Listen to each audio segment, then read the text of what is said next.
चांदण्याचे कोश माझ्या चांदण्याचे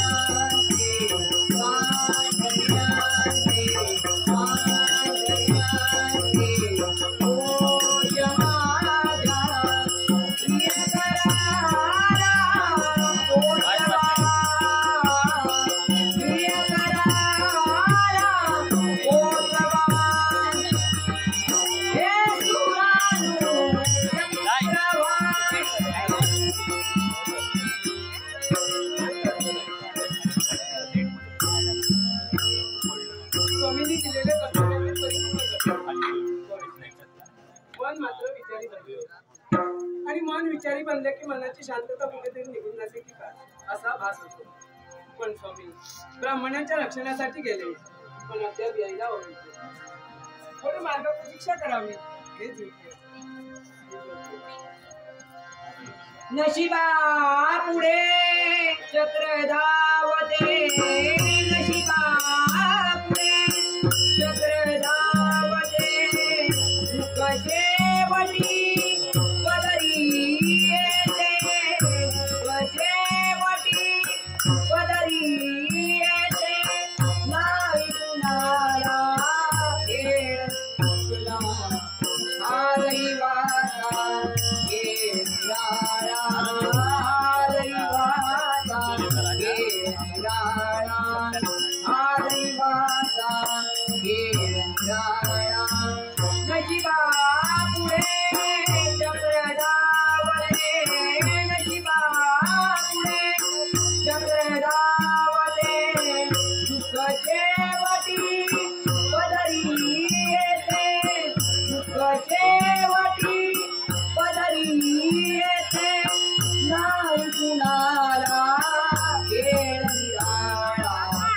आलई वाचा आमचं कर्तव्य आहे. हा भिकारी तुमच्या द्वाराशी आला आहे. कुणीतरी आम्हाला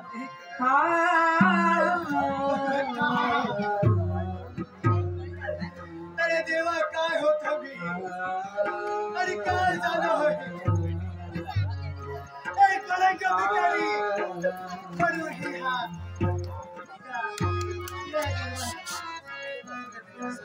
कबूतर मी आहे का मी आहे का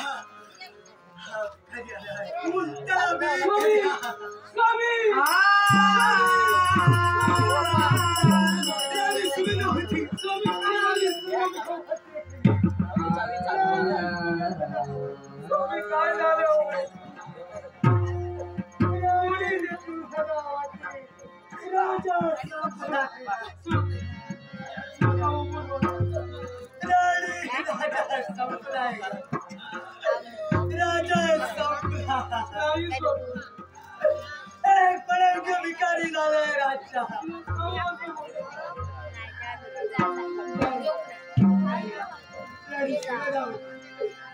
तुमचा गोड निरोप तुमचा गोड निरोप घेऊ त्या दानवेश्वराचा घात करण्यासाठी आम्ही त्यातील शुंभ राक्षसाचा आम्ही घात देखील केला पण त्याचा घात होताच निशुंभ दानव तिथपर्यंत आला त्याच्या सोबत युद्ध चालू असताना त्या तारणीने आमच्या बाबतीत घात केला अपराध आमच्या पदरी आला होय राणी अपयश आल्यानंतर त्यांनी तुम्हाला केलं ते का या राजाचे दोन्ही डोळे फोडले राजा नेत्र राणी राजा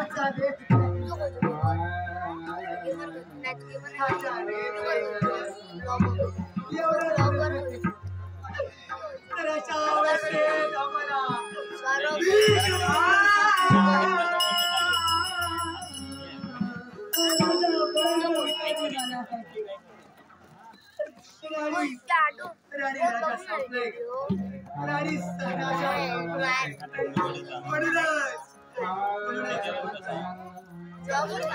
चल हे राज्य सोडून हे जीवन मला असं नाही जगायचंय का चल म्हणतात ते राज्य सोडून कुठेतरी दूर आपण निघून जाऊया नाही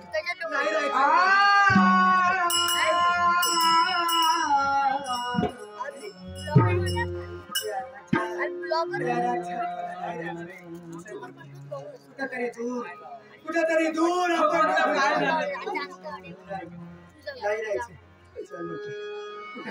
कुठेतरी मला दूर घेऊन चल या राज्यात या अवस्थेत तुम्हाला नाही जगायचं चल नाही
आतापर्यंत या माझ्या लाख प्रजा त्याग दान धर्म करण्यासाठी हा राजकर्ता झाला पण अखेर राजाच्या जीवनात काय घडले हा राजा बडंग भिकारी झाला.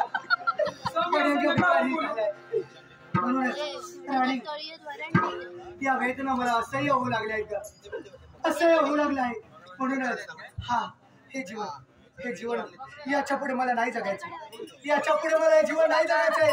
म्हणूनच इथे तुम्ही माझा जीव टाकतोय, माझा जीवन मी त्याग करतोय. राणी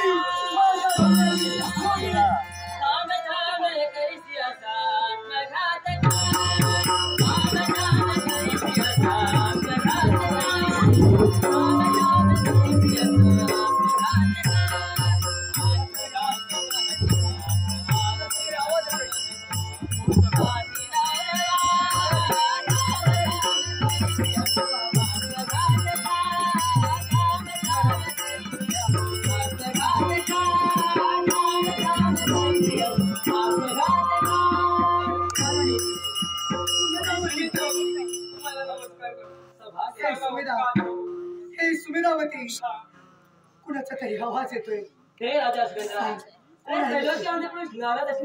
कोण? नारद महामुनी, नारद महामुनी.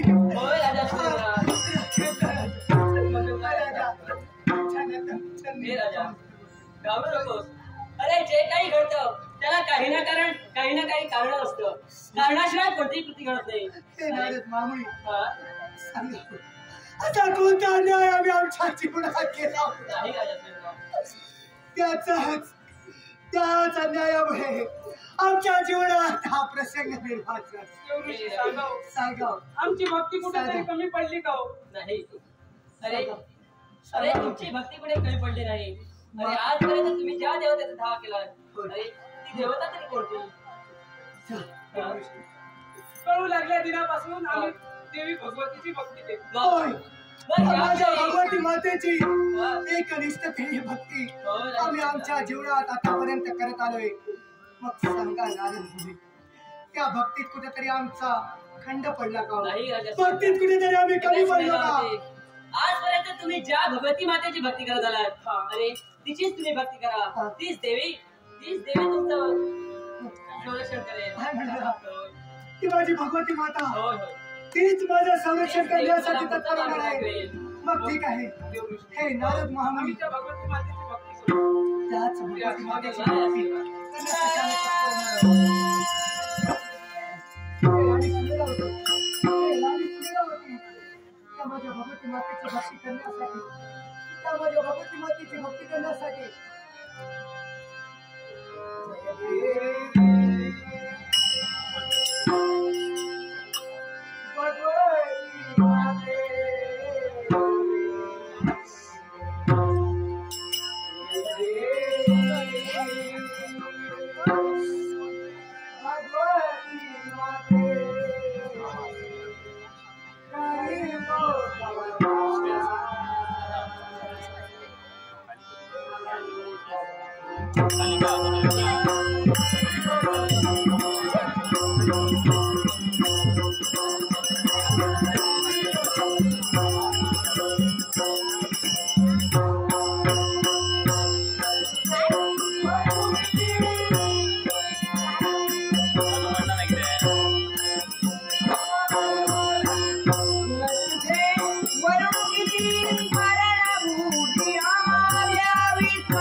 माझी भगवती बघा त्याला बोलते हा तुझा बघा सुरेंद्राच्या चरणी नमस्कार होते नतमस्तक होते आहे शुभ आणि मंगल करेचा असा आशीर्वाद. पण काय काय या राजा सुरेंद्राने आपला जीवडा असा कोणता अन्याय केला होता म्हणूनच हे दिवस माझ्या जीवनी आहे अरे बाळ हे आणि साहेब वाईट बाळ हे प्रत्येकाच्या प्रारब्धाचे भोग आहेत आणि ते प्रत्येकाला भोगावेच लागतात आणि देव हे कसोटीचे कडे आहेत ते प्रत्येकाची परीक्षा घेत असतात आणि आज तुझी देखील घेतली आणि त्या परीक्षेत ना तू उत्तीर्ण झालास काय म्हणाली आणि म्हणूनच तुझे केलेले नेत्र मी तुझ्या पुनश्च करत आहे काय म्हणाली शुभम भव अय्यम्मे जगदम्बे अय्यम्मे जगदम्बे जगदम्बे अय्यम्मे जगदम्बे जगदम्बे जगदम्बे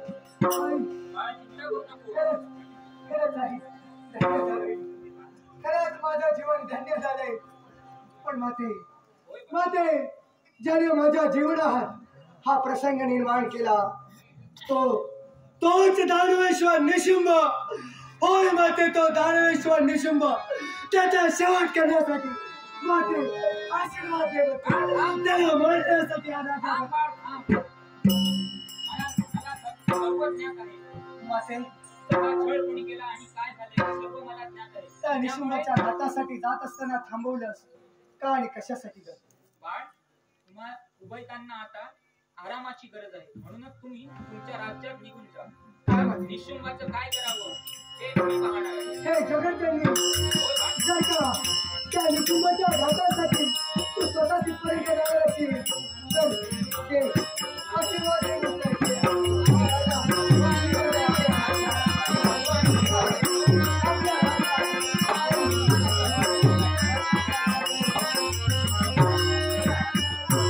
अरे निशुंभा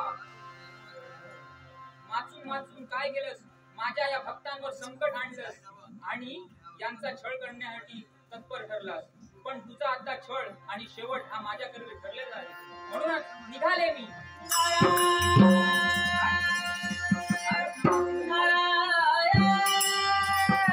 हे जे कलानाट्य निर्माण केलंय त्याच पुढे काय होतंय हे पाहण्यासाठी मातेच्या जवळ माझं आगमन झालंय सर्वप्रथम मातेचं दर्शन घ्यावं आणि तदनंतर पुढची बातमी कथन करावी हे योग्य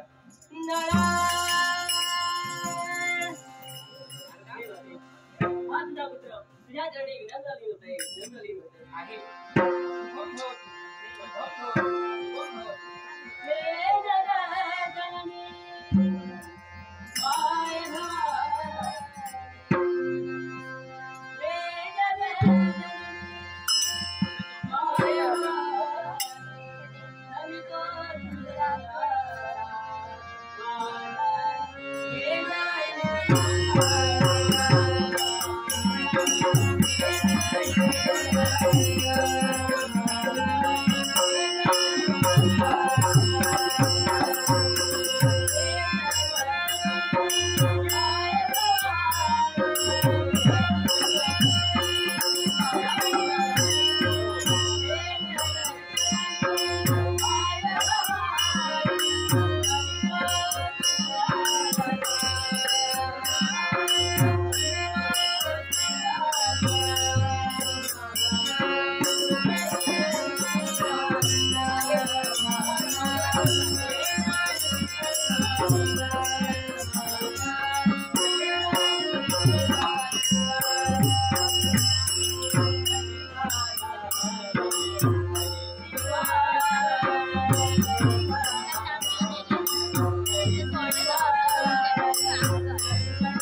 अगं माते पण आल्यापासून पाहतोय अगं क्रोधाने होय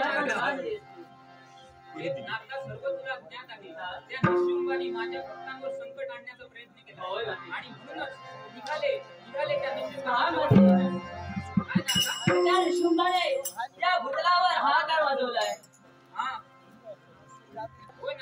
मी पण जातोय पण त्याला शासन करण्यासाठी जर तू गेलीस तर माते अगं तू जगात जननी आहेस आणि निशुंभ हा तुला तुझ्या पुत्रासमान. होय रे होय नारदा हे तर मी विसरले. आणि असं जर काय तू केलं आणि त्याचा वध करण्यासाठी जर तू सज्ज झालीस तर माते अगं हे देवदत्ताच्या विरुद्ध होईल. माते तुझ्या अंगी असलेले तुझ्या ठाई असलेले अनेक मानस पुत्र आहेत त्यातील एकाला तू हात घे. असं म्हणतोस नारदा ठीक आहे. माझ्या जवळ असणारा वीरभद्र याला मी साथ देऊन इथपर्यंत बोलावून काय माते वीरभद्र अगं माते तो वीरभद्र काही कामाचा नाही.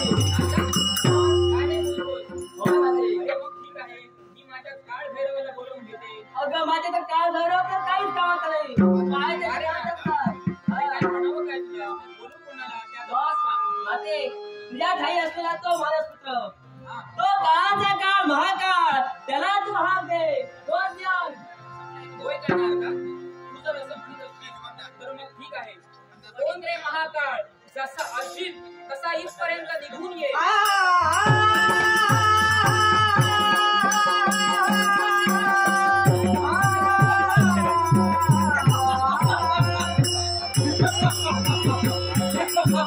मातेच्या मुखातून शब्द बाहेर पडले. कोण आहे महाकाळ जसा असशील तसा इथपर्यंत ये. हे शब्द माझ्या कानी पडतात. स्वस्थळाचा त्याग केला आणि इथपर्यंत धाव घेतली. पण मातेने का हाक दिली असावी हे मातेला विचारावं. हेच करा. पण प्रथम कर्तव्य म्हणजे मातेचा आशीर्वाद. प्रथम मातेचा आशीर्वाद घ्यावा त्यानंतर पुढील कार्य करावे. माते तुझ्या चरणी या महाकाळाचा साष्टांग प्रणिपात आहे साष्टांग प्रणिपात साष्टांग प्रणिपात. कोण नारदा तुलाही माझा प्रणाम. माते मला हाक देण्याचं कारण तरी काय. अरे महाकाळा तू बोल रे. जर माझ्या भक्तांवर आणि माझ्यावर जर संकट आलं माते! तर मग तू काय करशील. माते माझ्या भक्तांवर आणि तुझ्यावर संकट यावेळी हा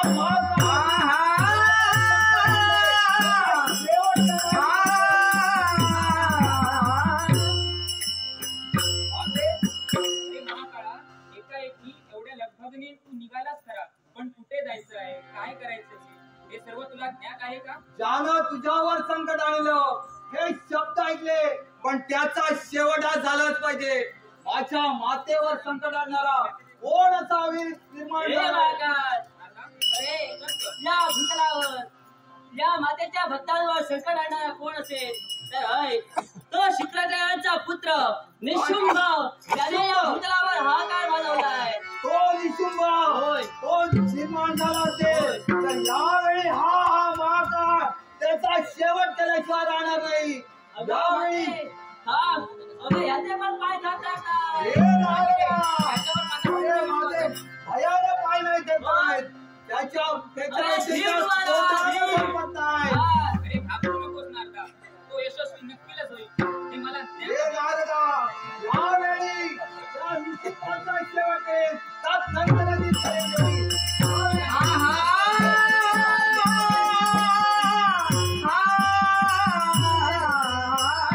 याच्यावर काय माझा विश्वास नाही. बरोबर. याच्यासाठी आपणही त्याच्या मागे जावं. पण माते पहा सगळीकडे हाहाकार मारताय. सगळ्या देवदेवता एकत्र सगळ्याला मारताय. पहा माते पहा. भया भया देवी विश्वने चले चले सारे भया भया देवी विश्वने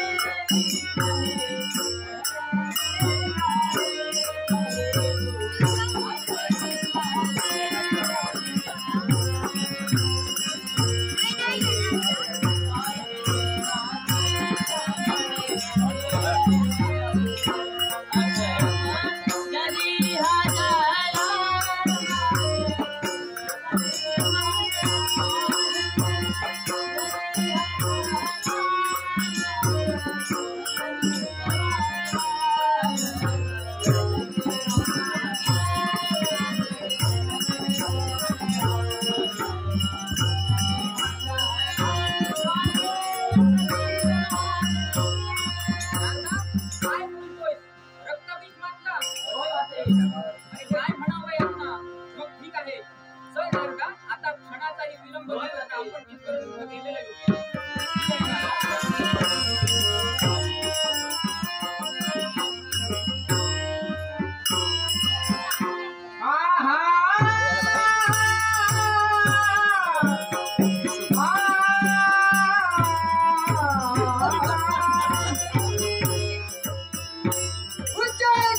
पर्यंत माझी पावलं वळली. याला कारण काय असेल? जे जे ब्राह्मण होम हवन करतात या होम हवनाचा विल्हेवाट करणं हे या धूम्रलोचनाचं म्हणूनच म्हणतोय या निशुंभाचा सेनापती म्हणून या उज्जैनी नगरीपर्यंत या धूम्रलोचनाची पावलं वळली. आणि याला जर काय कारण असेल तर ते काळ्या कपटी देवता जर माझ्या लेकात काळ आले तर त्या काळ्या कपट्या देवतांना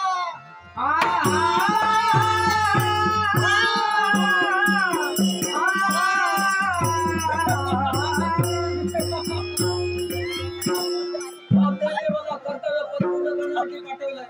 पण माझ्या मार्गात अशी आडवी येणारी व्यक्ती काय तुझ्या देहाला समजा माझ्या देहाला संज्ञा काळाचा काळ महाकाळ. पण तू कोण माझ्या मार्गात अडवायणारा? धूम्रलोचन राजांचा सेनापती धूम्रलोचन अशी माझ्या देहाला समजा. म्हणजे तू निशुंभ महाराजांचा सेनापती. ज्या व्यक्तीला माझ्या मातेवर संकट आणलंय त्या व्यक्तीचा तू सेनापती. जर तुला तुझा जीव असेल तर माझ्या मार्गातून निघून जा, नाहीतर तुझा शेवट करेल.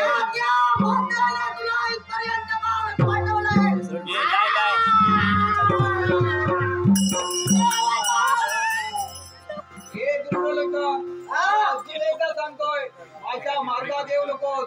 त्या निशुंभाचा शेवट करण्यासाठी जातोय. पण तुझा जीव तुला असेल तर आत्ताच सांगतोय. कोण कुणाला सांगतोय याचा विचार कर. तू महाकाळ असशील पण तुझा काळाचा काळ इथे उभा आहे एवढं ध्यान ठेव. तुला पुन्हा एकदा जीवनाची संधी देतोय. तुला 4 दिवस जगायचं असेल तर तू इथून निघून जा. अपेक्षा या महाकाळाशी 2 हात कर. भले 4 दिवस नाही जगलो तरी चालेल. इथेच मृत्यू आला तरी चालेल. हसता मृत्यूची एक पायरी चढेल.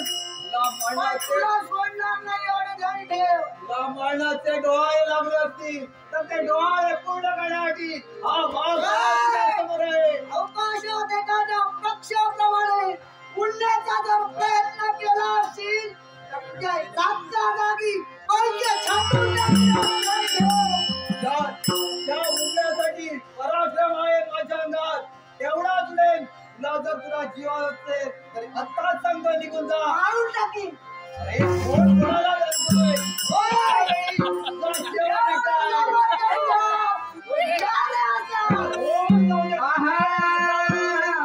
लक्ष्मी प्रभाती जारी आदिवाय.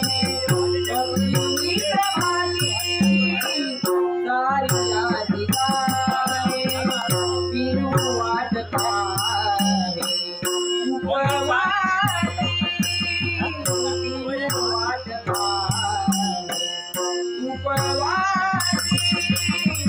पिरू वाटतारे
मातेने मला कर्तव्य परिपूर्ण करण्यासाठी पाठविलंय. यावेळी त्या निशुंभाचा शोध घेईन. त्याचा सेवन करीन.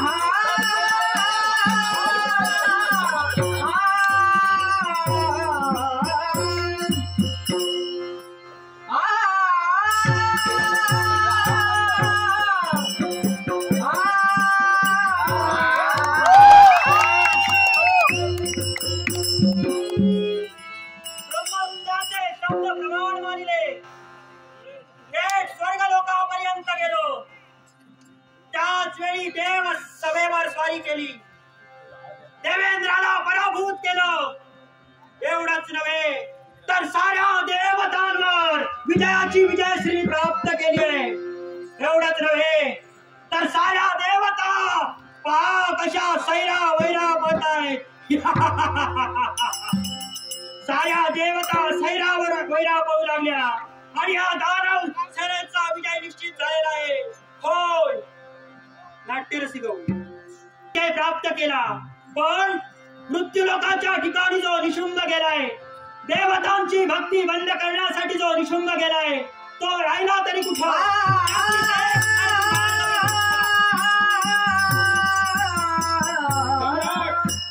तुमची आज्ञा घेऊन मृत्यूलोकापर्यंत गेलो.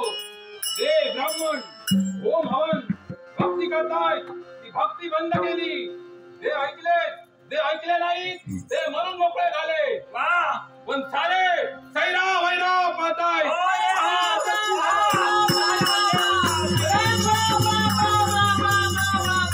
पाहिला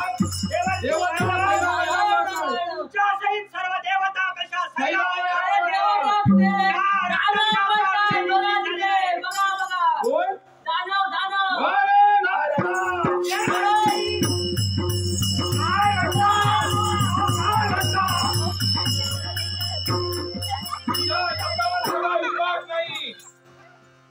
माझा धूम्रलोचन सीमेवर जास्त पहारा देतोय. अरे धूम्रलोचनाची मोठेपणा तू सांगतोय, तो केव्हाच संपला. अरे तुम्ही इकडे मांडीला मांडी लावून बसलात आणि तो तिकडे संपला सुद्धा. तुमच्या मुखातून निघणारे बोल याचा गर्वितार्थ आमच्या ध्यानी आला नाही. तुम्ही म्हणतात देवता सैरा वैरा करताय, मग सांगा याला कारण काय? अरे त्याच्या बाबतीत काय घडलंय?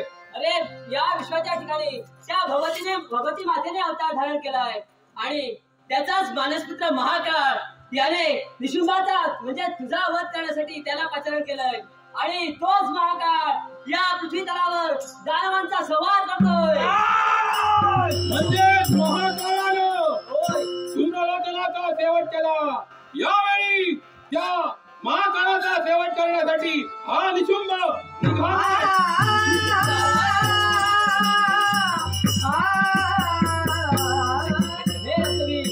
अरे निशुंभ त्या महाकाळाच्या वधासाठी गेलाय.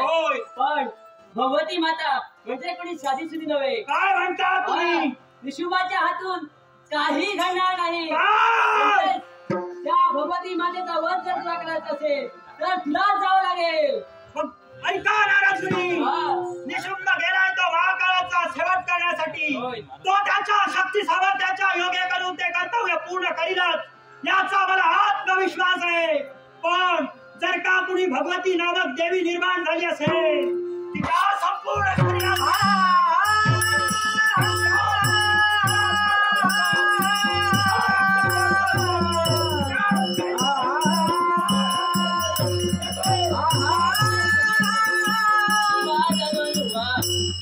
मला संपवण्यासाठीच हे माझं मार्गक्रमण चाललंय. आता पुढे काय घडतंय हे पाहण्यासाठी मीही त्यांच्या मागे निघालोय.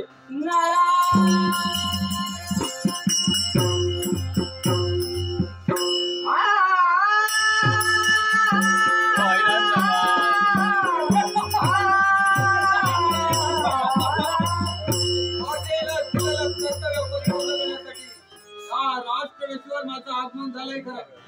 येऊ दे त्या दानवांना, येऊ दे त्या निशुंभाला, येऊ दे त्यांचीच मार्ग.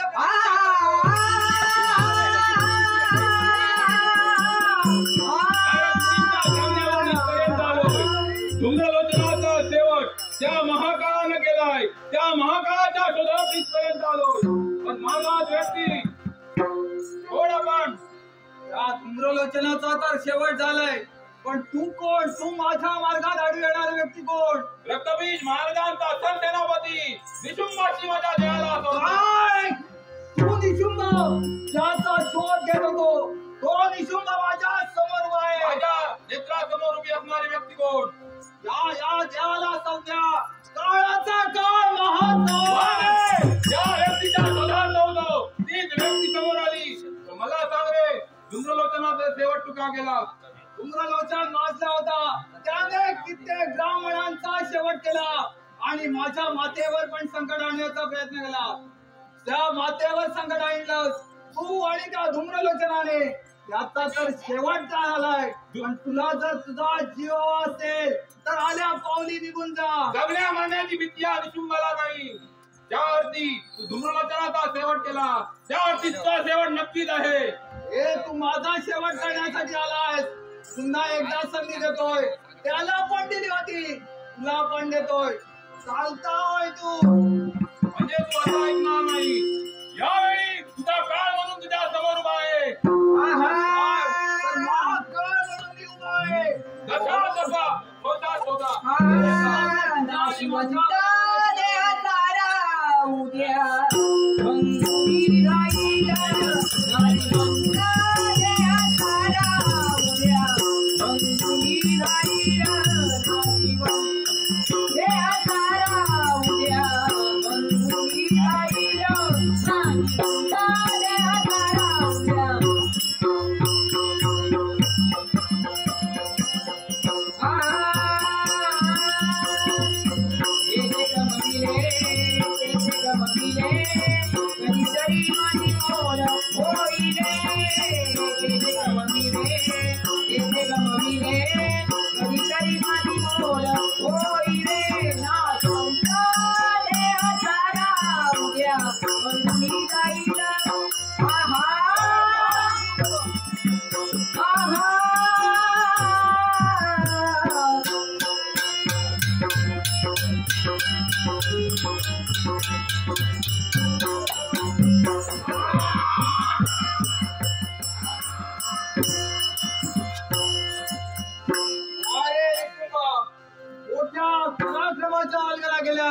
पण शेवटी तूही मरून मोकळा झालास.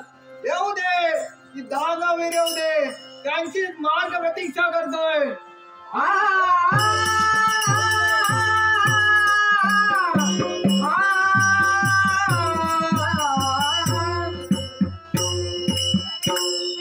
दानव सेनेच्या आर्त किंकाळ्या करी येऊ लागल्या. निशुंभ पडला. पण सांप्रत या रणभूमीवर माझं आगमन झालंय. जर का निशुंभाला मारणारी व्यक्ती माझ्या नेत्रासमोर आली असेल, क्षणार्धात त्याचा शेवट करावा. पण या निशुंभाचा तर शेवट झालाय. मग अजून कोण व्यक्ती? निशुंभाला मारणारी व्यक्ती ही तर नसेल. ए कोण तू? तुझं योग्य आहे, निशुंभाला मीच मारलं. काय म्हणतात? जर तुला तुझा जीव हवा असेल तर प्रथमच सांगतोय, आल्या पावली निघून जा, नाहीतर तुझा पण शेवट होईल. हे माझा परिचय धनुसम्राट रक्तबीज अशी माझ्या देवाला संज्ञा. पण रक्तबीज ज्यानं आमच्या दानव सेनेच्या सरसेनापतीवर शस्त्राने आघात करून त्याचा शेवट करणारी व्यक्ती कोण आहेस तू? हे रक्तबीज काळाचा काळ महाकाळ अशी देवाला संज्ञा. हे महाकाल, एक लक्षात ठेव, देव आणि दानव यांचा संग्राम सुरू आहे आणि या संग्रामात तुझा शेवट हाट आहे. निशुंभाचा शेवट तू केलेस, पण एक लक्षात ठेव, तुझा शेवट मी करीन. हे रक्तबीज काय ते? तू माझ्या शेवटासाठी आलास.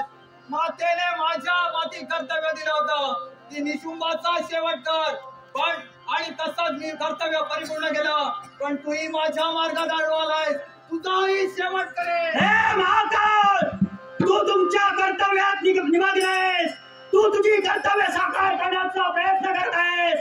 मग सांग रे, या रक्तबीजाने आपली कर्तव्य पायदळी तुडवावी की काय? हे रक्तबीज काय ते? प्रत्येक जण शस्त्राने म्हणा, अस्त्राने म्हणा, प्रत्येक एक जण आपलं कर्तव्य परिपूर्ण करण्यासाठी तत्पर असतो. मी माझं कर्तव्य केलं, तू तुझं कर्तव्य केलं. कर्तव्य सांगतो निघून जा इथून. हे महाकाल, या रक्तबीजाचा शब्द म्हणजे काही काळाच्या काळ्या पाषाणावरची शिवराजावर रेग आहे. आणि ती रेग जर का कुणी तोडण्याचा प्रयत्न केला असेल तर तो या विश्वात जिवंत राहणं स्वाभाविक नाही. म्हणून तुझा सेवक मी करेन. हे रक्तबीज, या काळ्या पाषाणाचा सुराला तोडण्याची क्षमता या महाकाळामध्ये आहे. हे महाकाल, ज्यावेळी तुझ्या या गडबंबाच्या मी शतखिंड करीन त्याच वेळी धनुसम्राट रक्तबीज म्हणून नाव सांगेन. हे रक्तबीज, ज्यावेळी तुझ्या रक्ताचा अभिषेक माझ्या मातीत मग त्या तुझ्या शब्दाची सत्यता तू कोणत्या रीतीला पडताळून पाहतोय हेच मला प्रत्यक्ष बघायचंय. पराक्रमाची पडताळणी करणार आहेस तर मग होऊन जाऊ दे तुझ्या आणि माझ्या मनामनाची बरोबरी. ये रे असा आहा गण गणमाला नदीला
युद्धाला पृष्ठभाग दाखवून पळून गेलास.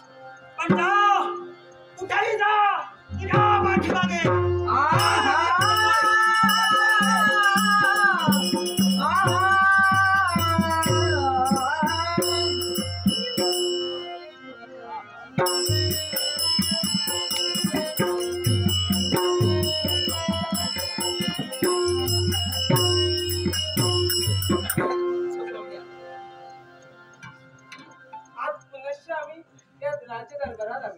होय सुमेधावती, त्या भगवती मातेच्या कृपा आशीर्वादाने माझे गेलेले हे दोन्ही नेत्र मला पुनश्च प्राप्त झाले आणि या राज दरबारात आपलं पुनश्च आगमन झाले. म्हणूनच या लाख प्रजाजनांना न्यायदान देण्याचं कर्तव्य पुन्हा हा राजकर्ता राजा सुरेंद्र आपल्या जीवनात करणार आहे.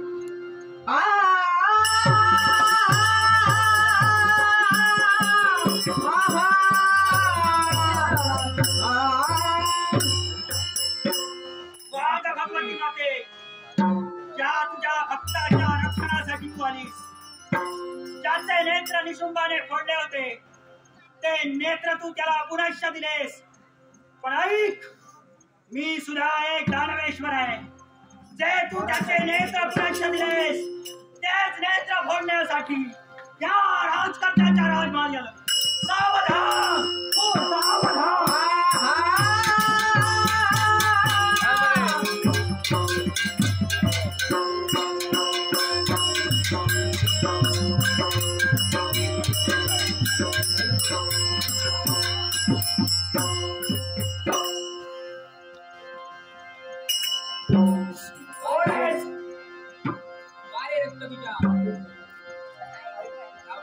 हा प्रकार काय? कोण आहे हा? हा रक्तबीज माते काय चालवलीस ते? तू तुझ्या भक्ताचा परिवार घेऊन लढवी टाकली असती होय तर तुझ्या प्रतिस्पर्धी म्हणून मी तुझ्या समोर उभा आहे. सांग काय चुकतंय माझं? ज्या देवतांचा अपमान घडला गेला आणि त्याच अपमानाचा मी सूड उगवतोय आणि म्हणूनच त्याचा शेवट मी करणार आहे. अरे पण माझ्या भक्तांवर तू संकट आणतोस त्याचं काय? एक लक्षात ठेव, ज्याप्रमाणे तुम्ही कपटाचं आचरण करून आम्हा दानवांचा शेवट केला त्याचप्रमाणे मी तुमच्या भक्तांचा शेवट करतोय. अर्थात तुझा देखील मला शेवट करावा लागेल. वारे रक्तबीजा असं जर का असेल तर हो युद्धाला तयार. मग ठीक आहे, तू जरी अविश्वाची जननी असशील तर मी सुद्धा तुझ्या समोर अनादी आहे, अनंत आहे. म्हणूनच अनादी मी अनंत मी अवध्य मी बला.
दुर्गे दुर्गत भारी गुलाबीला तुंगारी दुर्गे दुर्गत भारी दुर्गे दुर्गत भारी दुर्गे दुर्गत भारी गुलाबीला तुंगारी अनाथनाथे अंबे करुणा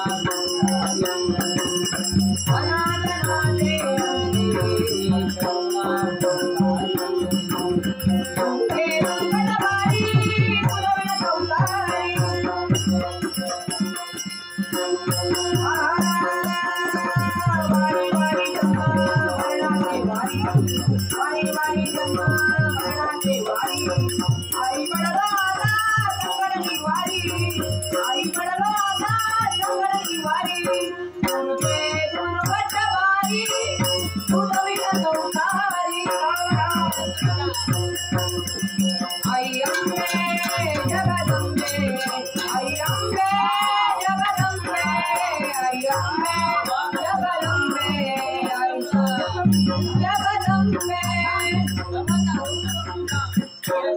संपला, रक्तबीज संपला. होय, भाऊ नको.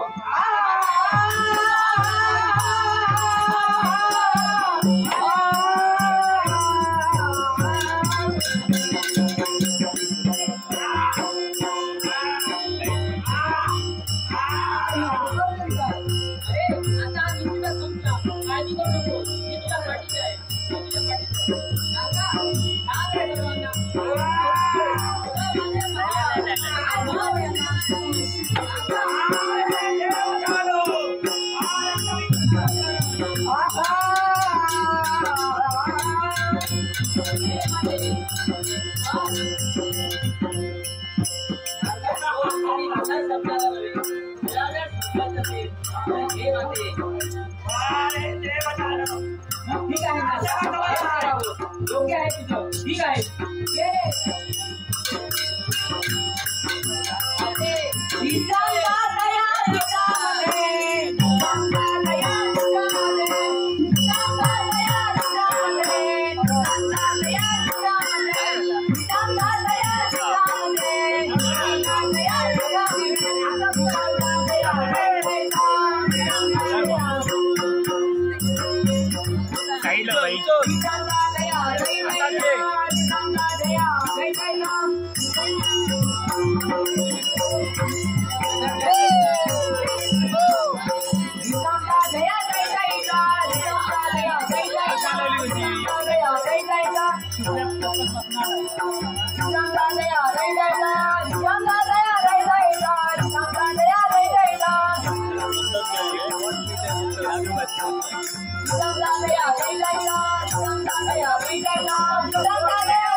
कर्तृत्वाला सुद्धा मर्यादा आहे.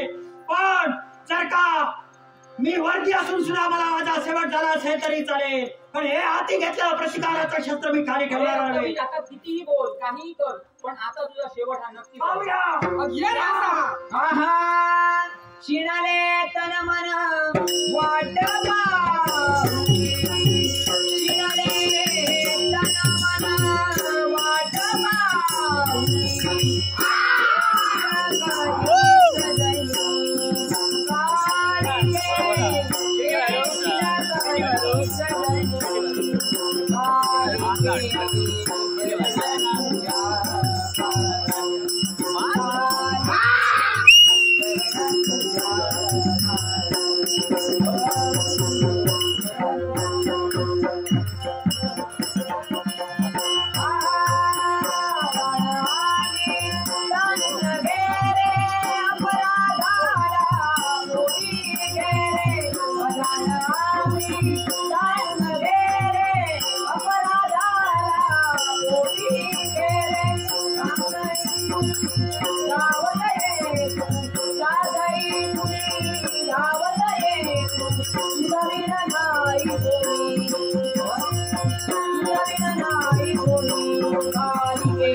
चिंता करू नका, हा रक्तबीज संपलेला आहे. म्हणजेच या विश्वावर आलेलं संकट कुठेतरी दुरापास्त झाले माते. हे आई शुभ आणि मंगळतेचा आशीर्वाद. शुभ आणि मंगळतेचा आशीर्वाद. नाही माते, हा नारदा बोल. या रक्तबीजाच्या वधासाठी तुझा अवतार विकराळ रूप धारण केले. या रूपाचं महत्व आणि या रूपाला नाव काय असेल? अरे नारदा, हा रक्तबीज म्हणजे कुणी सामान्य नव्हे, हा पूर्वजन्मीचा महाअसुर होता. त्याने घोर तपश्चर्या धारण केली आणि ही तपश्चर्या इंद्रदेवांनी पाहिली आणि इंद्रदेवांचे अढळपण कुठेतरी धोक्यात येईल म्हणून इंद्रदेवांनी त्याचा घात केला आणि त्या रंभाचा घात केल्यावर त्याच्या चिताग्नीतून जो निर्माण झाला ना तो म्हणजे रक्तबीज. आता तुम्हा सर्वांना हा प्रश्न पडला असेल की ज्यावेळी माझं आणि त्या रक्तबीजाचं घनघोर युद्ध झालं आणि त्याला मी खूप वेळा मारण्याचा प्रयत्न केला पण त्यांचा शेवट होत नव्हता, त्याला कशाच प्रकारचं कारण नाही. ते कारण म्हणजे काय तर रक्तबीज हा कुणी सामान्य नव्हे, तो शिवशंकरांचा वर्गी होता. त्यांनी शिवशंकरांची एकनिष्ठेने भक्ती केली आणि शिवशंकरांना त्यांनी प्रसन्न करून घेतले आणि म्हणून शिवशंकरांनी त्याला अमरत्वाचे वरदान प्राप्त करून दिले. होय. आणि तदनंतर देव हे असे आहेत की दैत्यांना वरदान देतानाही असंही पाहतात की कुठे ना कुठे एक तरी द्वार असं उघडं ठेवतात की ज्यापूर्वी त्या दैत्याचा असुर हा शेवट आणि त्याचा मृत्यू हा नक्कीच ठरलेला असतो. त्याचप्रमाणे आताही तसंच झालं. ज्यावेळी या रक्तबीजाचा मी प्रयत्न करत असे शेवट करण्याचा पण त्याचा शेवट होत नव्हता, त्यालाही तसंच वरदान होतं. ज्यावेळी त्याच्या शरीरावर शस्त्राचा आघात होईल त्यावेळी त्याच्या शरीरातून जे रक्त सांडेल आणि त्याच्या रक्तागणी परत असंख्य ते रक्तबीज निर्माण होते आणि तेच रक्तबीज हे निर्माण होत होते आणि त्याचबरोबर त्याचा शेवट होत नव्हता. आणि म्हणूनच आदिमाया आदिशक्तीने हे दिव्य रूप धारण केलं आणि तदनंतर काय केलं पुनश्च त्याच्याशी युद्ध केलं आणि त्याचा शेवट करण्याचा प्रयत्न केला आणि त्याचा माझ्या शस्त्राने त्याच्या शरीरावर आघात केला आणि तदनंतर या माझ्या दिव्य रूपाने ते सर्व रक्त जमिनीवर सांडू न देता सर्व रक्त गिळंकृत केलं आणि तदनंतर या रक्तबीजाचा शेवट झाला. होय माते. हे माते आणि एक नारद या माझ्या दिव्य रूपाला यापुढे महत्व आहे का तर आजपासून यापुढे चंद्रसूर्य असेपर्यंत सर्वजण या माझ्या दिव्य रूपाला कालिका कालिका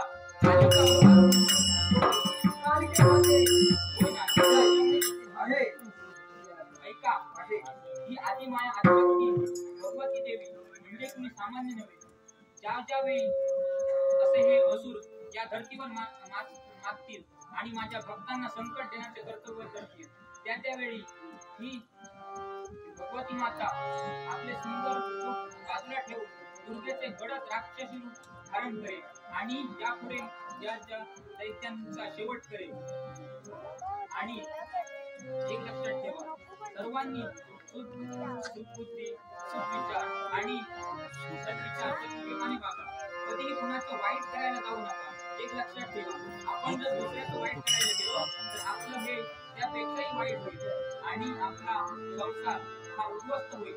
त्यामुळे कधीही कुणाचं वाईट करायला जाऊ नका. ही आदिमाया आदिशक्ती पुन्हा सर्वांसोबत कायम सदोदित आहे. निश्चिंत राहा. तथास्तु. कालिके अंबिके कालिके मदवरी कालिके मदवरी कालिके मदवरी कालिके अंबिके कालिके अंबिके कालिके मदवरी कालिके मदवरी कालिके मदवरी सुवागरी इति आनंदी आनंद इति आनंदी आनंद. प्रकाशभराव या संस्कृताने माझ्या कल्पनांचा खरोखर हे बहुमूल्य शिकले त्याचे आणि भटाचे आवडले या विषयाचं